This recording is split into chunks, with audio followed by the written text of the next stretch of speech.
E nesta manhã, dando sequência à nossa série no mês de janeiro, dentro do tema do ano, que é um povo, a palavra, um propósito. Quem é o povo? A igreja. Qual é a palavra? A Bíblia, a palavra de Deus. Qual o propósito? A glória do Senhor.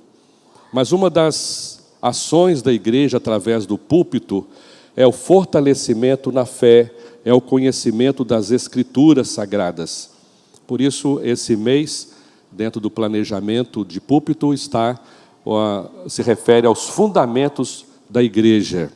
E esse fundamento começa com a conversão, que foi dito no primeiro domingo, né? A conversão.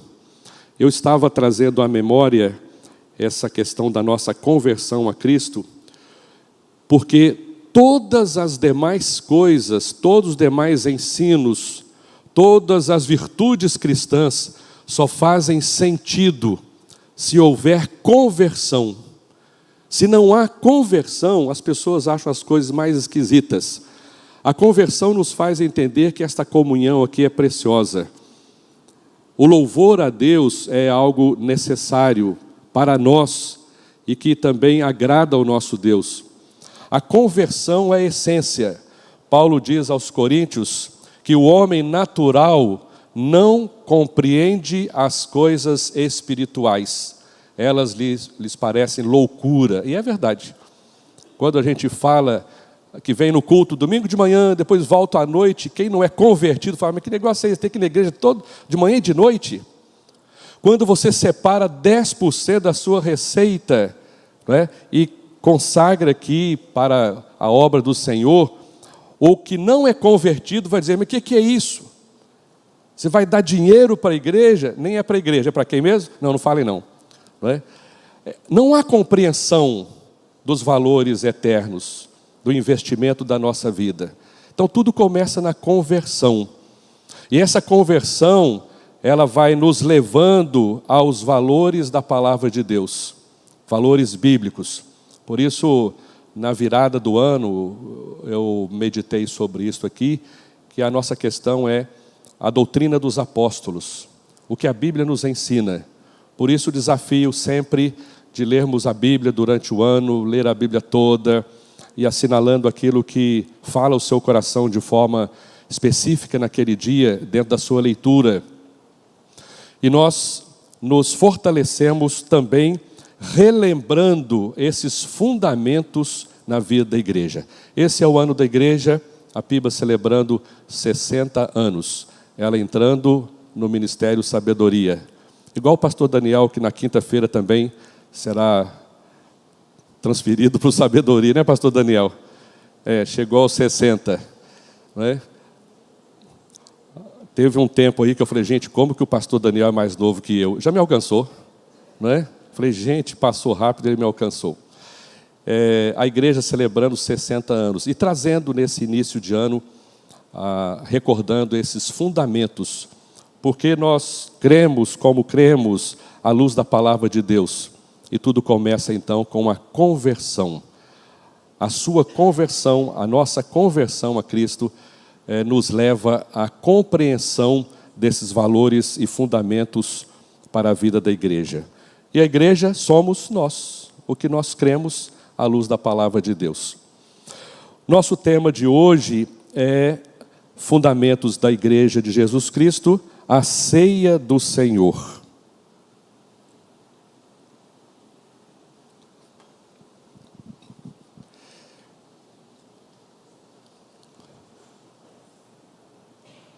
Celebramos a nossa ceia, a ceia do Senhor, regularmente aqui em nossa igreja. E qual domingo mesmo?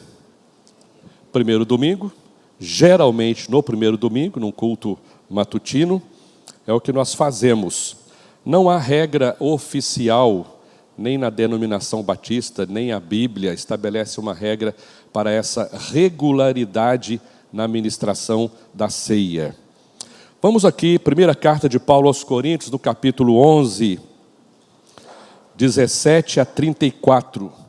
Esse é um texto muito utilizado embora tenhamos os textos de quando Jesus institui a ceia, mas esse é um texto muito utilizado porque ele tem algo especial, que é Paulo escrevendo à igreja.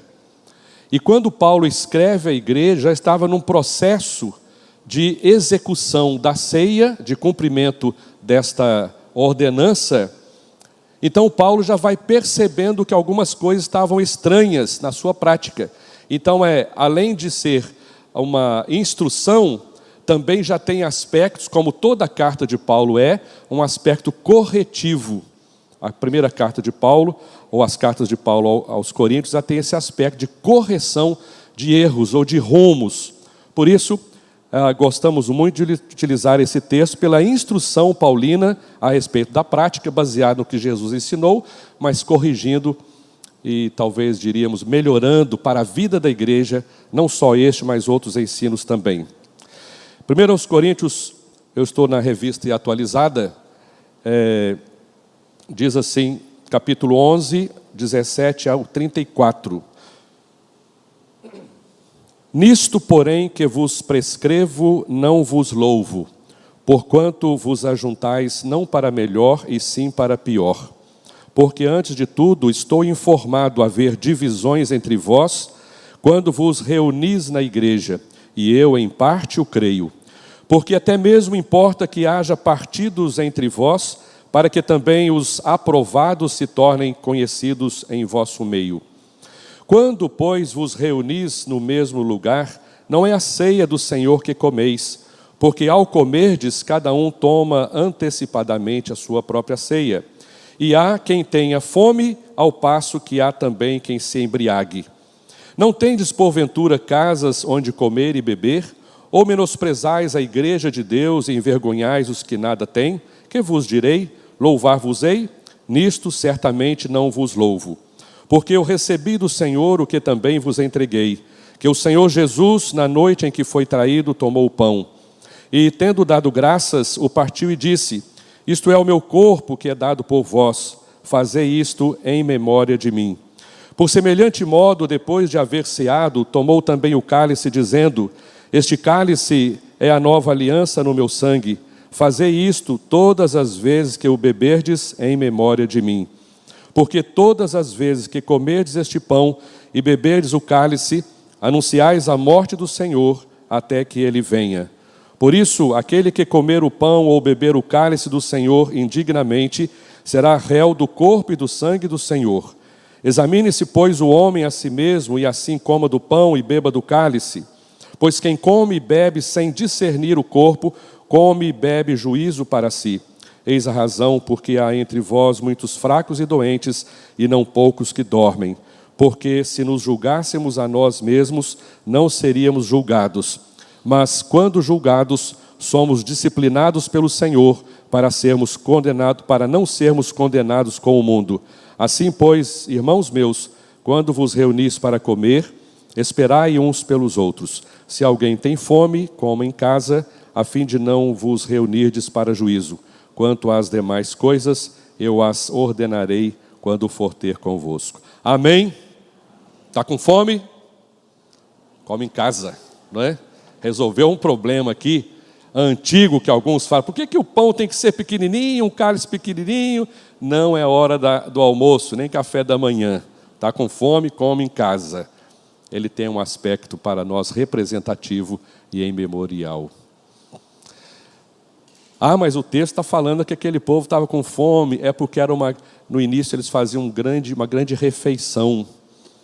Eles estavam embriagados, então era vinho mesmo? Sim, era vinho mesmo.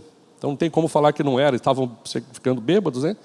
Então, depois Paulo vai exatamente fazendo a correção, e a história vai mostrando como que a igreja passou a celebrar como memorial.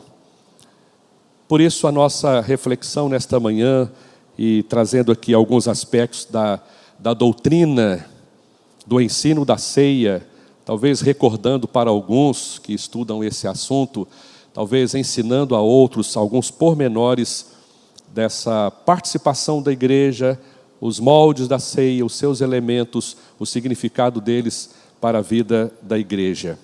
por isso o nosso fundamento. Fundamento é aquilo que sustenta o ensino, no caso, na vida da igreja.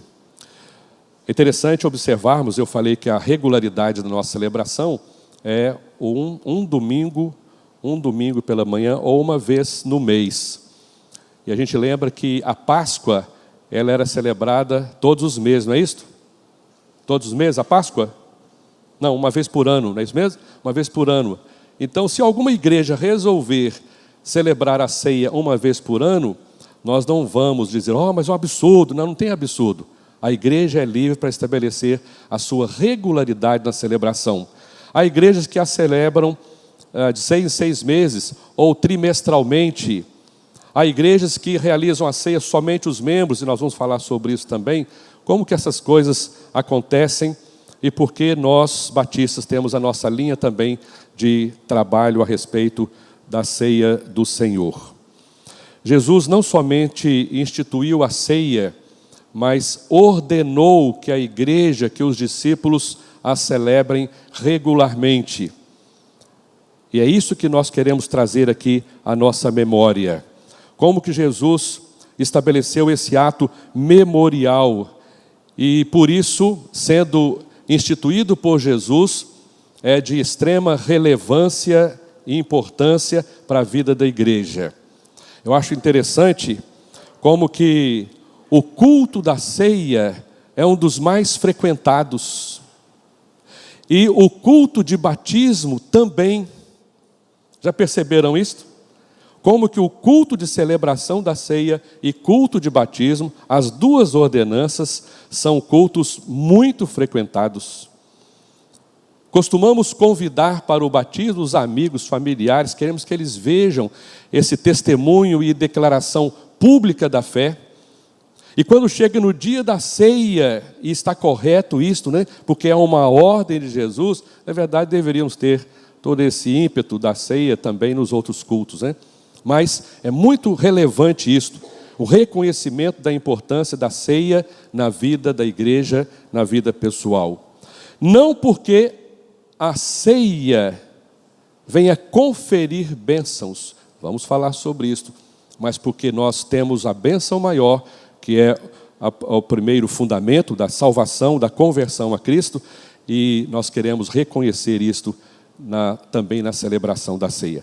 Mantenha a sua Bíblia aberta aí, porque esse texto vai falando aqui ao nosso coração. Aqui nós temos a ceia, que é a segunda ordenança. Qual a primeira ordenança, igreja? O batismo. A gente chama de pré-requisito. Para participar da ceia, entendemos ser necessário que a pessoa tenha sido batizada. É um pré-requisito para participar da ceia. E Jesus estava ali com os discípulos numa celebração da Páscoa, né? O texto vai nos recordando isto, e naquela celebração da Páscoa, de repente ele interrompe e toma os dois elementos, o pão e o vinho, para dizer que eles, a partir de agora, na celebração dos seus discípulos, não mais a Páscoa, e aqui vem um problema sério todos os anos, quando a gente fala assim, não vamos celebrar a Páscoa. A Páscoa é do judeu, não é? Nós celebramos no culto da ressurreição. Então fica uma coisa assim meio estranha. E mais estranha ainda quando a gente fala sobre isso na época, né? Quando as pessoas, mesmo cristãs, colocam lá ovo da Páscoa, o que mais? Coelhinho da Páscoa, bolo pascal, não tem nada disso. Mas Jesus, no momento da celebração da Páscoa do judeu, ele vai instituir a ceia, e foi naquela noite. Ele foi crucificado que dia da semana? Que dia Jesus foi crucificado? Uma sexta-feira? Sexta-feira, não é? Tanto é que no entardecer da sexta-feira, que já começaria o sábado, tiveram que resolver o problema do sepultamento dele.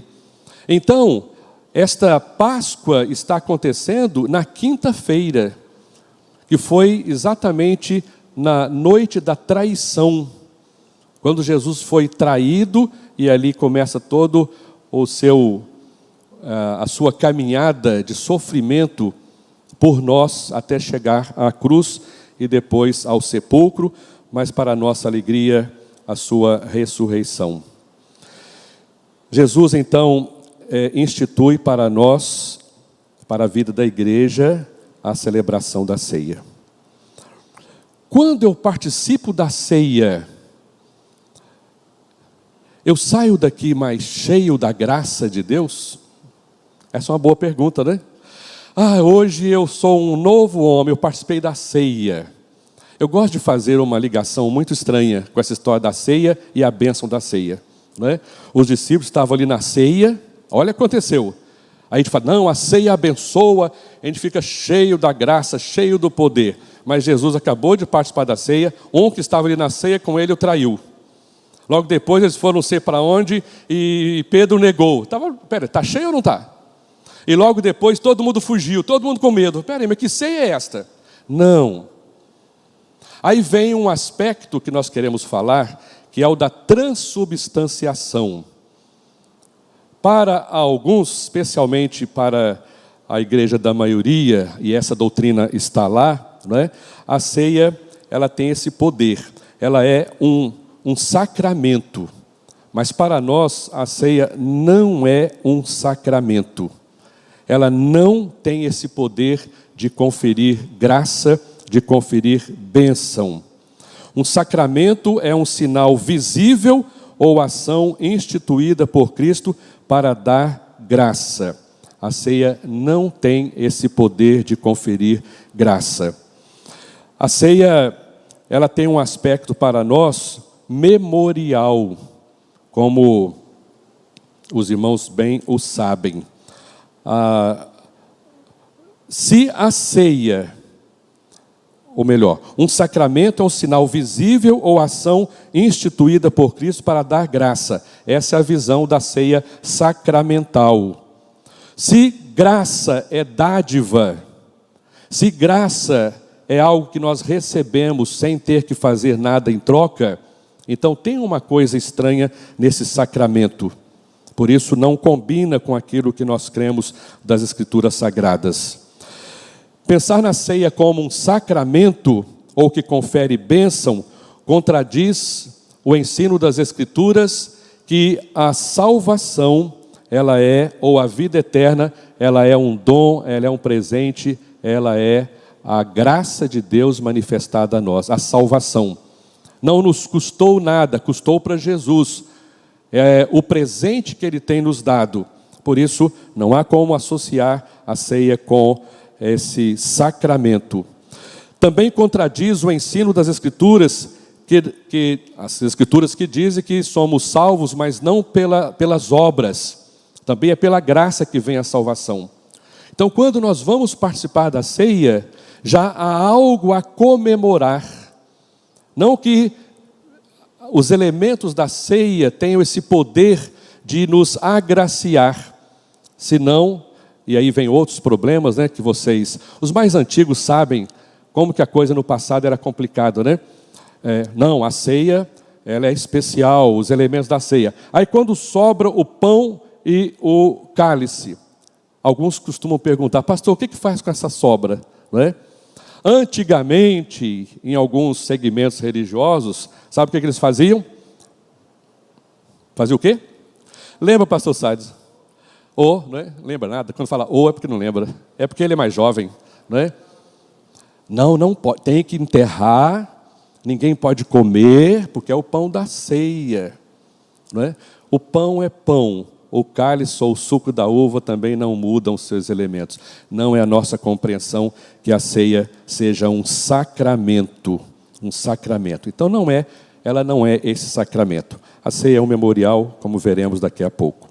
Por isso, alguns aspectos que talvez os irmãos já tenham visto por aí, que falam da ceia, a ceia, primeiro, como a substanciação, não é? É a chamada interpretação da ceia quanto aos seus elementos. E o primeiro que a gente já viu por aí é chamada a transubstanciação. O que seria transubstanciação? Quem aqui sabe o que é transubstanciação? Muito bem, alguns já sabem. Aí, alguns já sabem. Vamos então recordar isto. A transubstanciação significa o seguinte, que os elementos, o pão e o vinho, eles se transformam em carne e sangue, literalmente. É a doutrina da transubstanciação. A substância, ela muda. A partir do momento que ela é consagrada, essa substância, seja do pão, seja do vinho, ela passa a ser carne e sangue. Isso também não tem fundamentação bíblica. As pessoas podem procurar alguns textos, tentar achar argumento, mas não faz sentido. Eu me lembro que, lendo uma ocasião um livro da história do cristianismo, o autor dizia que um dos problemas que os cristãos na história, lá no início, os cristãos enfrentaram, é que eles se reuniam para celebrar a ceia, e a compreensão de quem estava de fora é que ali havia um momento de comer carne humana, porque eles entendiam o seguinte: olha, aquele é o momento da ceia deles, eles comem o corpo e bebem o sangue. Não é? Esse foi um problema, uma compreensão equivocada. Hoje nós entendemos biblicamente que não é assim, embora há um segmento cristão que ainda utiliza essa ideia da transubstanciação. Corpo e o sangue de Cristo estão atualmente no sangue, no pão e no vinho, digo. O corpo e o sangue estão presentes no pão e no vinho. Nesse momento em que o religioso faz a sua consagração, mudam os elementos naturais de pão e vinho para corpo e sangue. Não é esta a nossa compreensão bíblica e espiritual. O grande problema é que nesse segmento, as suas realizações ou as suas missas também tem um aspecto de repetir o sacrifício de Cristo. É uma repetição do sacrifício de Cristo, que biblicamente nós entendemos que o sacrifício dele foi único e irrepetível. É uma vez para sempre. Por isso, entendemos que Jesus fez, não se repete mais, e que tem características de representação para a nossa vida e para a vida da igreja. O segundo entendimento é da consubstanciação. Então, o primeiro entendimento que existe por aí sobre a ceia, ou no caso a eucaristia, não é? A ceia é da transubstanciação, que as substâncias elas mudam para carne e sangue. Guardaram? Segundo, a consubstanciação. É transubstanciação e consubstanciação. Na época da Reforma Protestante, os reformadores entenderam que o conceito da transubstanciação estava errado o conceito. Porém, também é verdade que eles não chegaram a uma conclusão sobre este assunto. Aí vem essa ideia da consubstanciação. O que eles resolveram? Bom, os elementos não vão mudar a sua característica. Eles não vão mudar. O pão é pão e o vinho é vinho. Mas Jesus está ali. Na hora da ceia, Jesus está naqueles elementos. Jesus está naqueles elementos. O corpo e o sangue estão ali. Mas aquilo não mudou a característica. Jesus está presente naqueles elementos. É a chamada consubstanciação. E, na verdade, foi justamente essa questão que causou a primeira divergência teológica dentro da teologia reformada. Diz aqui que os teólogos de linha luterana entenderam que a presença de Cristo, conforme explicado na doutrina da transubstanciação, não era um conceito bíblico. Porém, eles ainda acreditavam que, em certo aspecto, algo da presença física de Cristo está presente nos elementos da ceia do Senhor. Ou seja, não muda, mas está presente ali, fisicamente, Jesus na hora da celebração da ceia naqueles elementos, embora não ocorra essa transubstanciação dos elementos. De certa forma, estariam os seguidores dessa linha da consubstanciação, entendendo que há uma certa sacralização dos elementos. Os elementos se tornam sagrados também na hora da ceia. Mas não é assim que entendemos à luz da Bíblia. Eles defendiam que Cristo está presente fisicamente na ceia. Essa é qual mesmo? A consubstanciação. Ainda bem que estão todos anotando aí, né? Primeiro a transubstanciação e segundo a consubstanciação. Na transubstanciação, os elementos mudam. Na consubstanciação, Jesus está presente. Acabou por aí? Não. Tem um terceiro entendimento, que é o chamado da presença mística. A presença mística de Jesus nos elementos da ceia. A visão reformada da ceia do Senhor é que Cristo está realmente presente, mas espiritualmente na ceia. Aí vem ainda essa questão de certa forma, querer sacralizar os elementos da ceia, que vai confundir o que nós chamamos da graça do Senhor, que já nos alcançou um dia. Em outras palavras, essa ideia da presença mística é que nós vamos ser fortalecidos porque entendemos que Jesus, ele vai abençoar por aqueles elementos. O que vamos chegar a certo ponto é nisso. Você participa da ceia que você vai ser abençoado. Há uma presença espiritual de Jesus naqueles elementos. Então, eu não posso perder o dia da ceia, por quê? Porque eu sairei de lá abençoado. Há uma presença mística. Não, ele não muda, Jesus não está ali de fato naqueles elementos, mas eu vou lá porque, afinal de contas, é o dia da ceia, não é? Tem algo especial, nesses elementos. E nós temos que ter cuidado, porque o próprio fato de vir ao culto para participar da ceia já se torna um tipo de sacrifício. Eu vou porque hoje é ceia. Eu estou fazendo o meu esforço, eu nem devia ir, eu saí 0 hora do serviço, mas hoje é ceia. Entenderam o problema? Essa compreensão ainda é equivocada. E quando nós vamos para o caminho de uma ceia biblicamente entendida, e aí os segmentos são vários nesse sentido também, não é? É o da ceia memorial. Somente Cristo um dia abençoou a nossa vida, dando-nos grande salvação, fazendo-nos um povo especial, a família dele em Cristo, nós nos tornamos filhos de Deus, e aí entendendo que a ceia se torna um privilégio para a vida dos salvos. E mais à frente eu vou falar quem deve participar desta celebração também. Por isso, o quarto entendimento é o entendimento da ceia memorial. Qual foi o primeiro mesmo? Transubstanciação. O segundo? Consubstanciação. O terceiro? Presença mística. A presença mística também aparece em alguns lugares, chamada de graça inerente. Tá? Alguém pode ler isso por aí. E graça inerente? Está nessa presença mística. E, em quarto lugar, a ceia, nós ficamos em quarto lugar nessa, né? Coisa boa. Ficamos em quarto, a ceia memorial. É uma boa colocação, não é?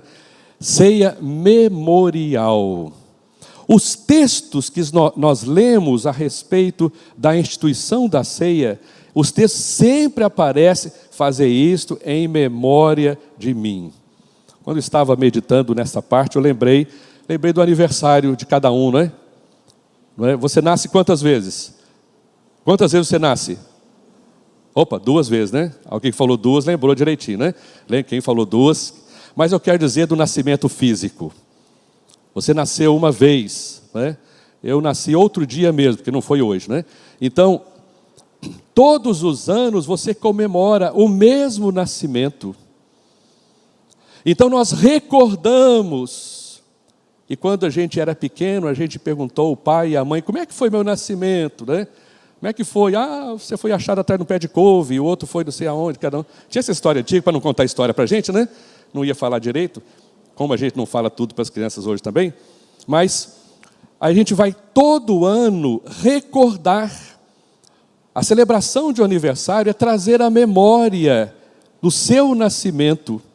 A celebração da ceia também é para trazer a memória, fazer isto em memória de mim. Por isso celebramos a ceia memorial. E qual a bênção de participarmos da ceia então? Não é, irmão? Qual que é a bênção? Por que eu vou participar da ceia? Jesus disse, fazer isto em memória de mim. Quando nós lemos os textos bíblicos, especialmente aqui Paulo falando aos Coríntios, ele orientando e fazendo as correções devidas, ele vai mostrar a razão de participarmos da ceia.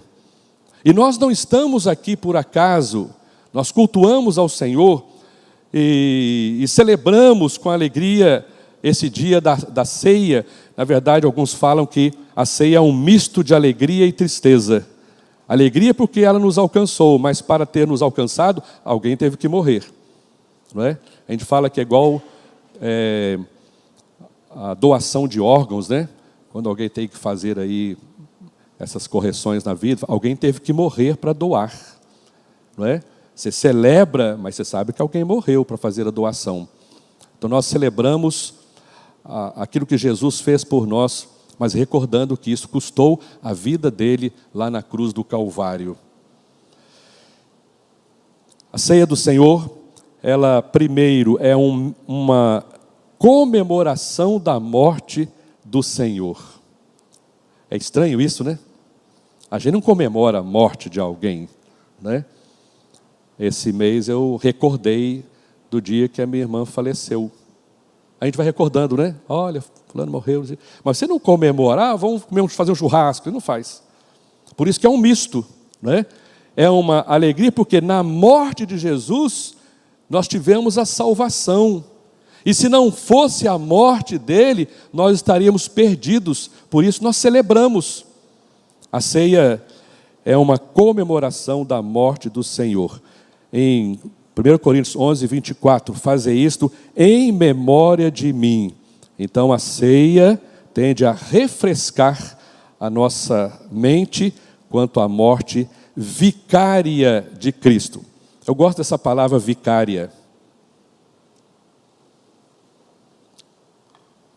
Vicária. Sabe o que é vicária? Hein? Vicária. Morte vicária. A morte vicária, vicária é uma palavra latina que significa no lugar de.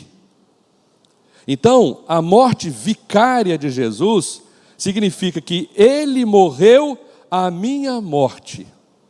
Eu deveria estar pregado na cruz por causa dos meus pecados. No entanto, ele tomou o meu lugar. Foi o seu sacrifício vicário no meu lugar.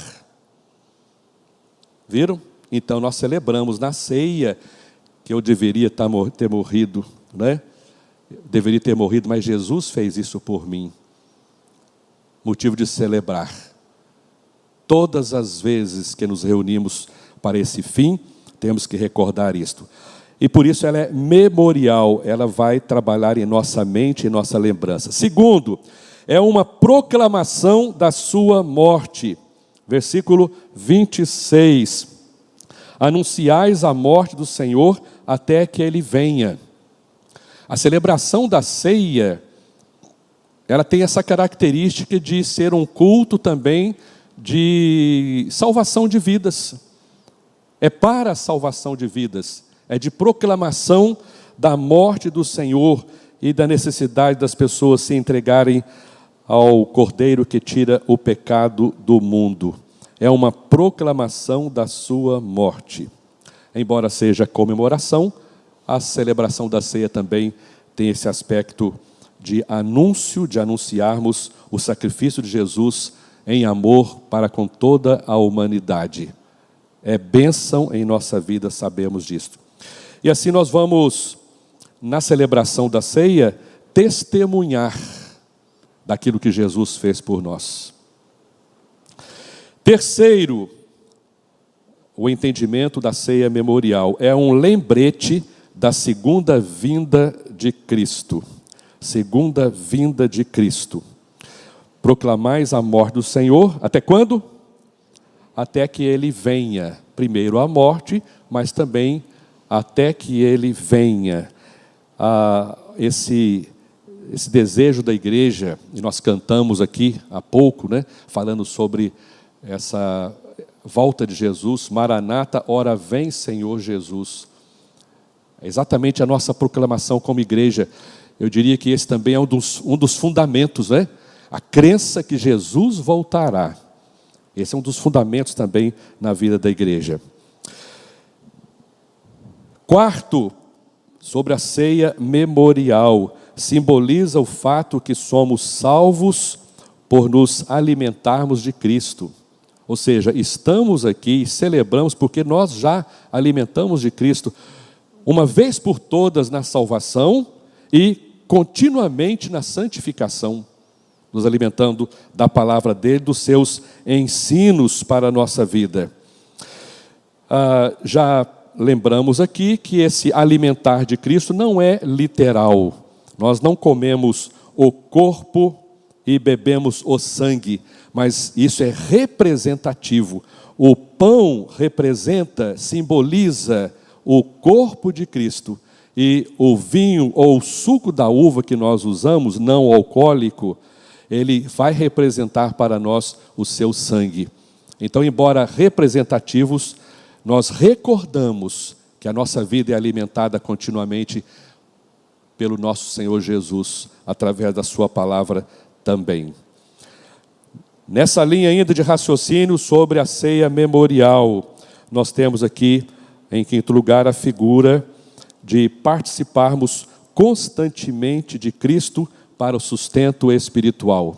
Eu falei agora que a gente é alimentado regularmente, não é? Na palavra, na oração, em nossa comunhão com Ele, na vida eclesiástica, com os dons e talentos, na comunhão fraterna.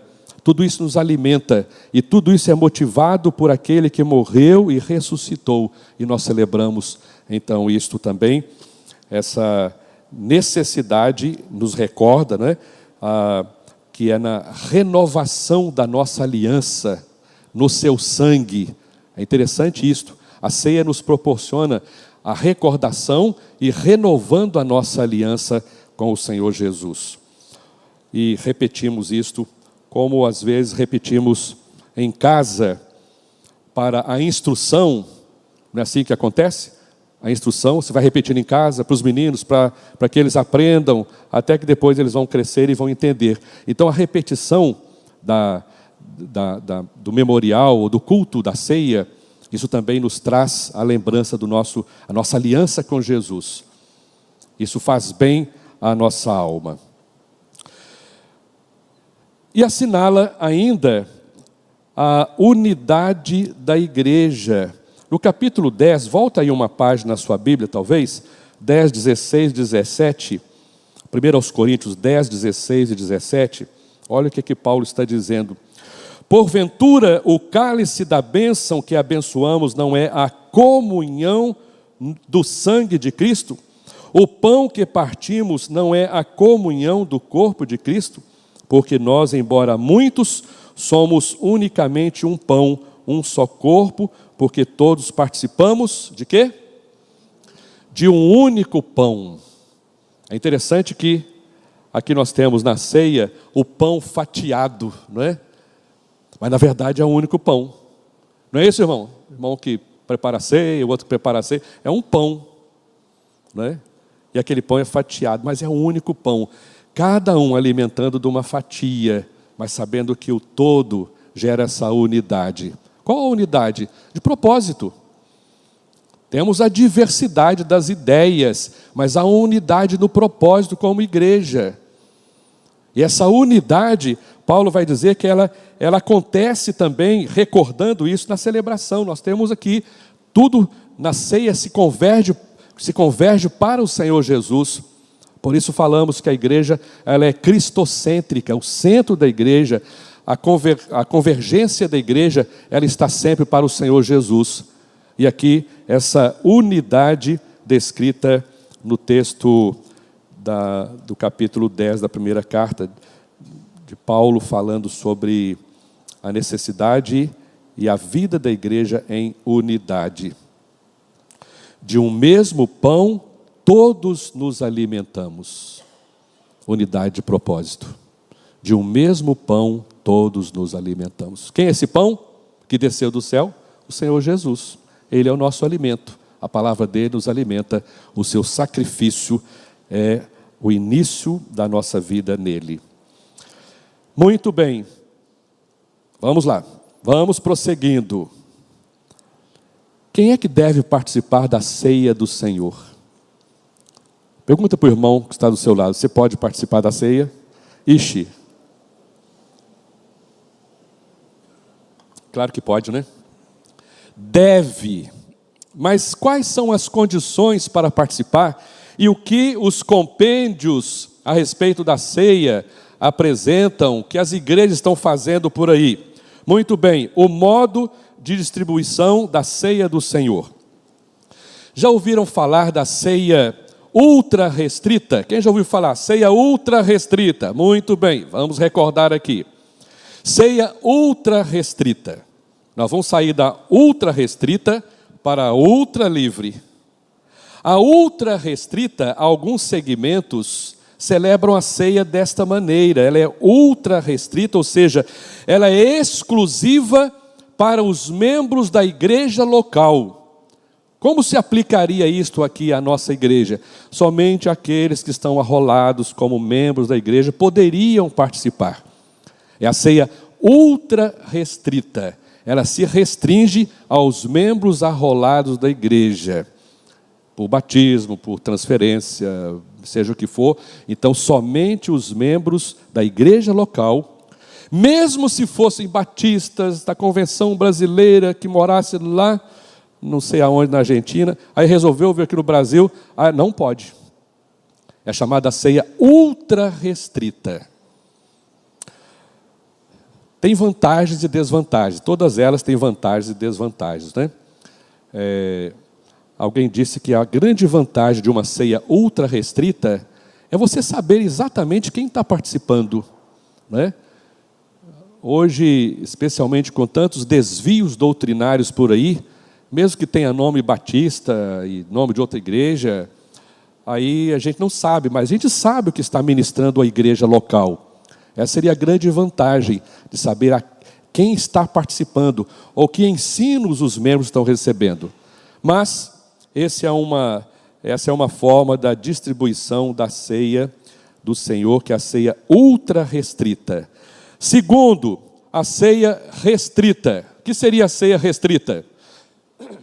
A ceia restrita, ela tem aparecido, por exemplo, poderia participar, vamos usar o nosso caso como igreja batista, né? Ela se restringiria aos membros de uma igreja batista e de qualquer outra igreja batista da Convenção Batista Brasileira.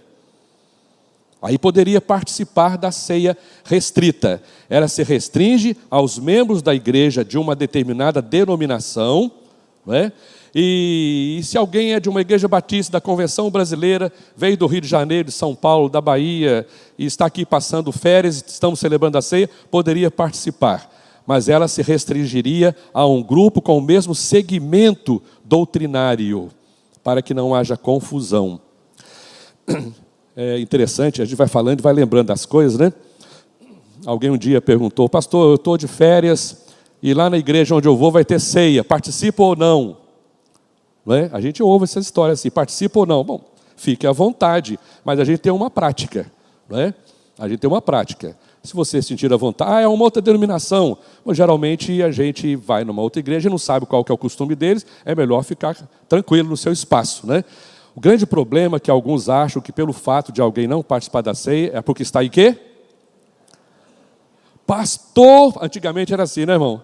Pastor, eu estava lá ministrando lá, E eu passei com a bandeira e falei, não, irmão, você está em pecado, você não pode participar, não. Porque os diáconos não podem resolver quem não participa. Mas, às vezes, né, antigamente tinha muito disso. Olha, eu participei lá, o irmão fulano, pastor, estou ligando para o senhor para avisar, o irmão fulano não participou da ceia, não. Deve estar com problema, não é? Deve estar com problema. Não tem nada disso, não é? Por isso o texto fala, examine-se. Aí tem as questões desse exame. Por isso, a ceia restrita, ela tem muito a ver com a nossa prática aqui, como PIBA. Viu? Nós fazemos uma ligeira alteração. A nossa ceia é restrita, mas nós criamos uma abertura técnica para aqueles que estão vindo de outra denominação, onde foram batizados por imersão, estão no processo de ajuste doutrinário, participando da classe, para aprender as nossas doutrinas, a nossa compreensão bíblica doutrinária. E assim, eles já podem participar, se estão nesse processo. Nós criamos esta abertura. Mas se tiver alguém de outra denominação, não tem nada a ver com aquele que a gente pensa, e participar da ceia, problema de cada um. Examine-se cada um a si mesmo. Vocês estão entendendo? Diáconos estão entendendo? Não é? Então nós temos esta prática. Se é da igreja. Ah, está na igreja aqui, mas não foi batizado ainda. Não pode participar, que pré-requisito participar da ceia é a declaração pública pelo batismo da sua fé no Senhor Jesus. E a gente vai observando esses questionamentos práticos. Não é? Já contei isso aqui uma vez. Deixa eu ver se o irmão está aqui hoje. Não está aqui hoje, não. O irmão achou interessante porque houve uma celebração da ceia que eu estava aqui no púlpito e eu não desci. E daqui eu coordenei a ceia. E o irmão falou, pastor, aquele negócio é esquisito. Não é prática batista que depois que os diáconos servem a igreja, o pastor tem que servir os diáconos? Eu falei, não tem isso em manual nenhum. Não é? Tem uma orientação de como funciona o ministério diaconal, mas não tem essa regra. Não é? E às vezes acontece, já aconteceu, do púlpito, coordenar a ceia, diácono lá, vem cá, serve, a gente vai orientando. Então, essas coisas são mínimas e não constitui uma prática descrita em nossa denominação. Depois tem a primeira ceia ultra restrita, a ceia restrita, e depois tem a ceia livre. É oferecida por igrejas locais a todos os que professam a salvação. Não é? Ou seja, eu estou aqui na igreja, eu sou de outra denominação, estou celebrando a ceia, então eu vou participar. Há igrejas que já declaram isto. A nossa ceia é livre. Se você é membro de uma igreja evangélica, está em plena comunhão com a igreja, isso é uma linguagem de uma ceia livre. Então fique à vontade para participar conosco. Nós não utilizamos esta linguagem. Nós temos a restrição e a orientação nesse sentido também, embora a participação também nós não obstruímos a participação de alguém que seja de outra denominação e esteja conosco no dia da ceia. Por isso nós falamos que tem um aspecto da comunhão de igreja. Não é? Se eu vou numa outra denominação, estão numa celebração da ceia, eu não tenho a comunhão com aquela igreja local. Então eu posso ficar à vontade para não participar e nem estarei pecando por conta disso também. Esse aspecto da comunhão da igreja. A ceia livre, então, as pessoas vão dizer isto, olha, se você crê em Cristo, se a sua fé está em Cristo Jesus, já foi batizado, você pode participar da ceia. E tem uma outra quarta ceia, que é a qual mesmo? Falamos da ultra restrita, a restrita, a ceia livre, e tem a ultra livre. Esse negócio de ultra livre, viu? Não é ultra leve, é ultra livre. Você voa para onde quiser e vai participar lá, não é? A ultra livre é uma ceia muito complicada que eu já soube aqui na cidade alguns grupos praticando. Sabe onde eles vão? Só naquela expressão, examine-se e coma. Não, eu creio em Deus. Esse grupo está falando, eu creio em Deus, eu vou participar. Examine-se e coma. É você que resolve se vai participar ou não. É chamada ultra livre, não tem nenhuma questão doutrinária envolvida, a não ser o seu sentimento. Se eu estou bem e se eu quero participar, então eu vou participar dessa ceia, porque ela é ultra livre. Provavelmente os irmãos já viram isso por aí também, aqui na cidade. Desde que a pessoa se professe, talvez, cristã, não é? Não, eu sou um cristão, eu só não estou indo na igreja, eu só, mas eu quero participar da ceia. É a chamada ultra livre. Nós temos que ter muito cuidado na compreensão desses princípios, porque isso tem a ver com a nossa fé e a nossa segurança bíblica naquilo que cremos e como vivenciamos os ensinos do Senhor através dos apóstolos que orientaram a igreja sobre essa celebração. Tem uma advertência muito interessante que fala no texto, olha aí na sua Bíblia,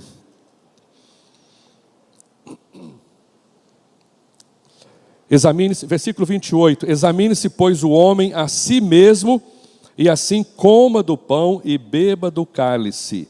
Nós sempre fazemos isso na nossa celebração, o exame da vida com Deus.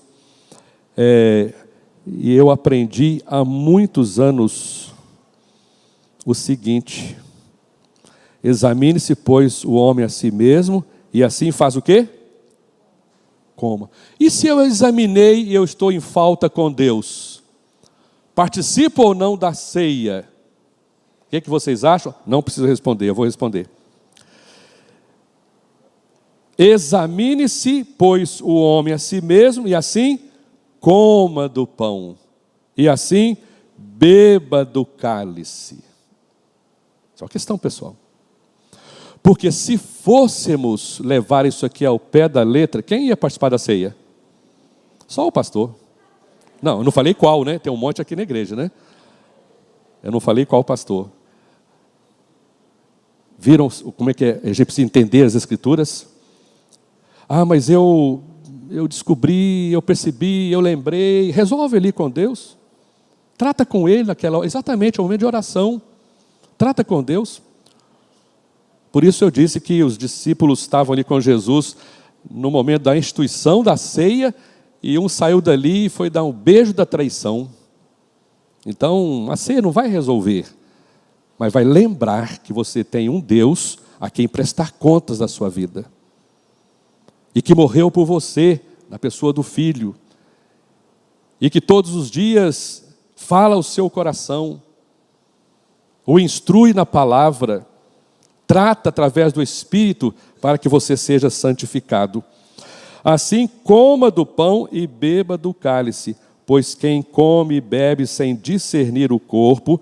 Eu gosto muito dessa expressão, lembrando de discernir corpo aqui, eu gosto de perceber aqui que é conversão.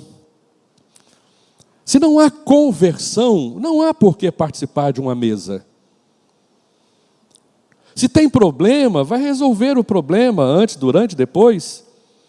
Mas, se não tem discernimento do corpo de Cristo, da vida com Deus, seu relacionamento com Ele, da sua conversão a Ele, se não há, não faz sentido.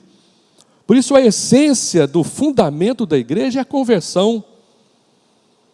A obra missionária, testemunho missionário tem a ver com conversão. Aí deixa eu dar uma palavra aqui bem interessante, né?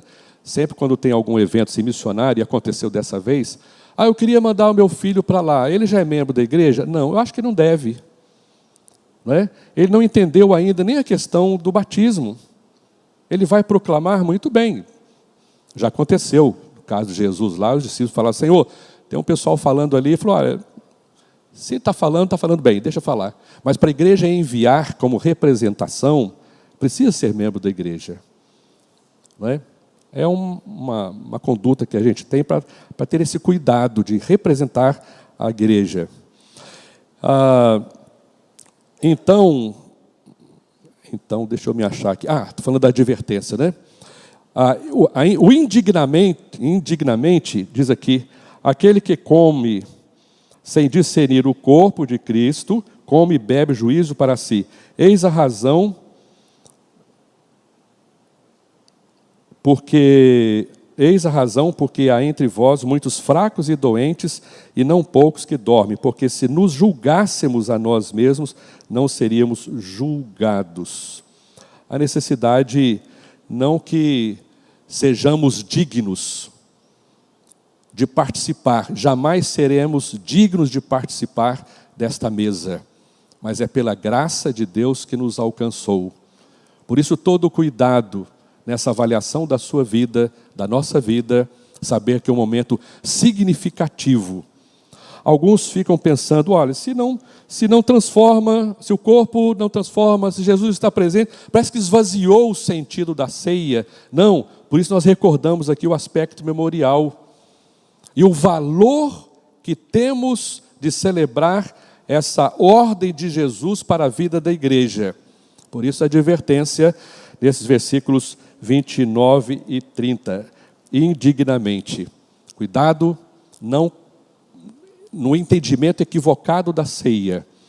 Nós jamais seremos dignos, mas é pela graça do Senhor que somos participantes desta mesa maravilhosa regularmente.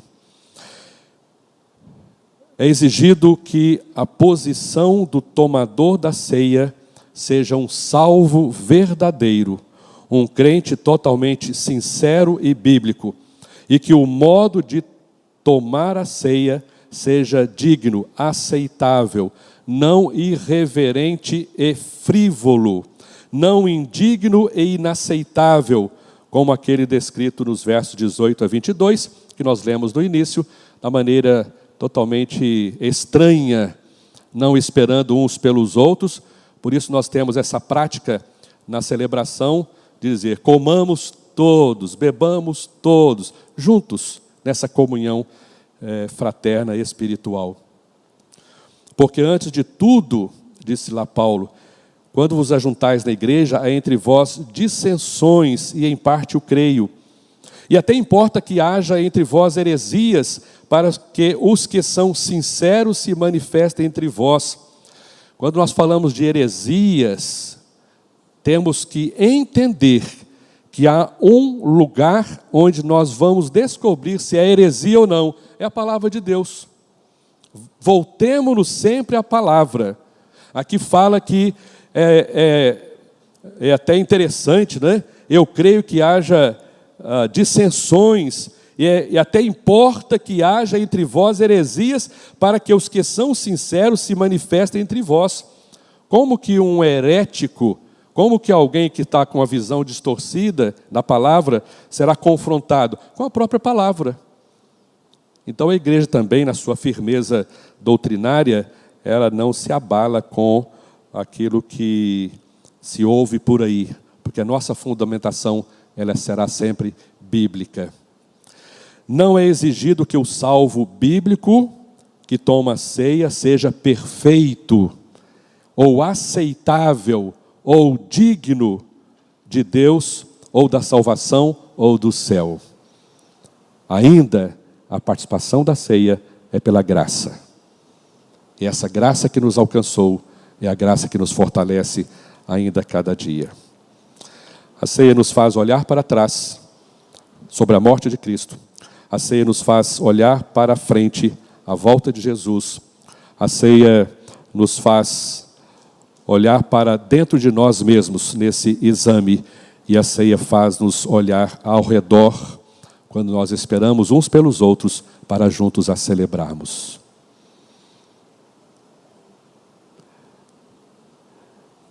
Os acessos que nós temos à internet, nós precisamos recordar sempre disto.